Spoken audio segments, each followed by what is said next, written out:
Welcome to Sky Commodities weekly market commentary. Disclaimer: the weekly market commentary வந்துட்டு information purpose only. Before taking any decision, consult with your financial advisor. So வாங்க இந்த வாரத்துக்கான எனர்ஜிக்கான Outlook பற்றி தெரிஞ்சுக்கலாம். First crude ஆயிலுக்கு என்ன நியூஸ்ன்னு வந்து பார்த்தீங்கன்னா, லாஸ்ட் 3 வீக்ஸாகவே க்ரூட் ஆயில் ஏறிட்டுருக்கு. ஸோ இதுக்கு வந்துட்டு கோவிடோட வேக்சின் வந்துட்டு ஒரு ஹைலி பாசிட்டிவ் நியூஸாக இருந்தது.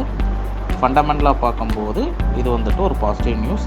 இதே மாதிரி டெக்னிக்கலாக பார்த்தோம் அப்படின்னா, க்ரூட் ஆயிலை பொறுத்த வரைக்கும் ரேஞ்ச் பவுண்டாக ட்ரேடாக இருக்குது, அதிக சான்சஸ் இருக்குது. கீழே சப்போர்ட் வந்துட்டு பார்த்திங்கன்னா 2956, மேலே வந்துட்டு 3217 லெவல். அதே மாதிரி நேச்சுரல் கேஸ்க்கு என்ன நியூஸ் பார்த்திங்கன்னா, லாஸ்ட் வீக் வந்துட்டு நேச்சுரல் கேஸ் நல்லாவே இறங்கி இருந்தது. இதுக்கு என்ன நியூஸ் அப்படின்னு பார்க்கும்போது, டிசம்பரோட வின்டர் சீசன் எக்ஸ்பெக்டேஷன் வந்துட்டு மைல்ட் டெம்பரேச்சராக தான் இருக்கும் அப்படின்னு சொல்லியிருக்காங்க.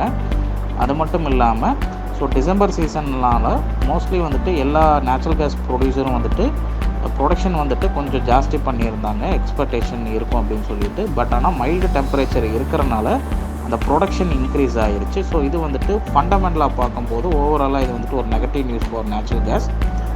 டெக்னிக்கலாக பார்த்தோம் அப்படின்னா வந்துட்டு natural gas still high volatility ட்ரேடாக இருக்குது, அதிக சான்சஸ் இருக்குது. கீழே சப்போர்ட் வந்துட்டு 176, மேலே ரெசிஸ்டன்ஸ் வந்து பார்த்தீங்கன்னா 228. ஸோ இதுதான் இந்த வாரத்துக்கான எனர்ஜிக்கான outlook. Thank you by Sky commodities.